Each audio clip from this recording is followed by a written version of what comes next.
बेटे देखो हम लोगों ने अभ्यास 1F का पहला सवाल हम लोगों ने कर लिया। अब दूसरा सवाल, पहले सवाल में हमें सत्य असत्य बताने थे। सारे सत्य असत्य नियमों पे आधारित थे, इसलिए जो प्रगुण हमने पढ़े हैं उनके आधार पर हमने सत्य असत्य कर लिए।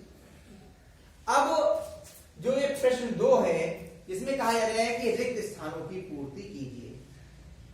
इनमें ये रिक्त स्थान भी हम प्रगुणों के आधार पर ही पूर्ति इनकी कर सकते हैं, इनमें हल करने की आवश्यकता नहीं, बिना हल किए ही ये पूर्ति हो जाएगी। देखिए पहले कह रहे हैं कि माइनस के 5/12 प्लस यहां पे कुछ आपको जोड़ना है और हमारा माइनस के 5/12 ही आ जाए। किसी संख्या में क्या जोड़ें कि वही संख्या हमें प्राप्त हो जाए, ये हमने योग के तत्समक में सीखा था। भाई योग का सवाल है ना, जोड़ का, तो योग का तत्समक अगर जोड़ते तो उत्तर वही रहता है। तो बताइए कितना आएगा यहाँ पर, क्या जोड़ने पे उत्तर वही आ जाएगा? शून्य। क्या जोड़ने पे? शून्य। यहाँ पे आपका आ गया शून्य। अब यहां पर है दूसरे सवाल में कि माइनस के 4/5 में से क्या घटाएं कि शून्य मिल जाए। नियम क्या है कि जब किसी संख्या में से वही संख्या घट जाती है तो उत्तर कितना आ जाता है? या ऐसा समझिए कि आपके पास 5 टॉफियां हैं, आप कितनी टॉफियां किसी और को दे दें कि आपके पास एक भी टॉफी ना बचे। कितनी देनी पड़ेंगी आपको? 5। अगर 5 है तो 5 ही दे दीजिए, जितनी है वो सारी दे दीजिए, यानी कि जितना है उतने में से उतना ही घटा दें तो उत्तर कितना आ जाएगा? माइनस के 2 या शून्य। माइनस के 2 कहां से आ गया बेटा? इसमें माइनस का 2 है ही नहीं। किसी संख्या में से जब वही संख्या हम घटा देते हैं तो उत्तर कितना आ जाता है? शून्य। जैसे हमने देखा कि अगर किसी पे 5 टॉफी है तो वो कितनी टॉफी दे दे किसी को कि उस पर शून्य बचे? 5 है ना। तो यानी कि माइनस के 4/5 में से कितना घटाएं कि उत्तर शून्य आ जाए?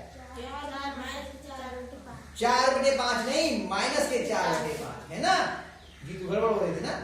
4/5 नहीं, माइनस के 4/5। जो संख्या है चिन्ह का तो बहुत महत्व होता है, आप लोगों ने लगातार सीख रहे हैं इस चीज को। माइनस के 4/5 ठीक हो गया। अब तीसरा सवाल, इसमें 1/-2 1/-2 एक अंश का है और हर का -2 और घात है -1। ऋणात्मक घात का समझिए, जब माइनस की 1 घात होती है इसका मतलब हमें इसका गुणात्मक प्रतिलोम लिखना है। क्या लिखना है? गुणात्मक प्रतिलोम। जब भी आप पे माइनस की 1 घात हो तो आपको गुणात्मक प्रतिलोम लिखना होता है। गुणात्मक प्रतिलोम का मतलब होता है माइनस की 1 घात। गुणात्मक प्रतिलोम लिखने में हम क्या करते हैं? अंश का हर कर देते हैं और हर का अंश। तो इसका कितना हो जाएगा? माइनस के 2/1। माइनस का 2/1 और बटे में 1 लिखा जाता है क्या? नहीं। तो कितना उत्तर आ जाएगा? माइनस के। बात समझ में आई? यानी अगर माइनस की 1 घात है तो इसका तात्पर्य है कि हमें इसका गुणात्मक प्रतिलोम लिखना है। क्या करना है? बात समझ में आ गया? तो इसीलिए 1/-2 का गुणात्मक प्रतिलोम कितना जाएगा? माइनस का 2।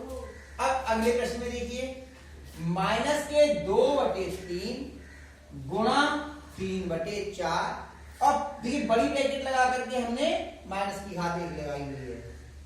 इसका मतलब इस पूरे का गुणात्मक प्रतिलोम लिखना है। जो अंश में वो किसमें चले जाएंगे? हर में, और हर वाले किसमें आ जाएंगे? अंश में। तो क्या हो जाएगा? ऊपर क्या जाएगा? 3 × 4। ये तो आ गए आपके अंश में। इसे वैसे लिख दिया जाएगा कि जैसे इन्होंने लिखा है बिल्कुल वैसे ही लिख देते हैं हम लोग। इसका करिए कितना जाएगा?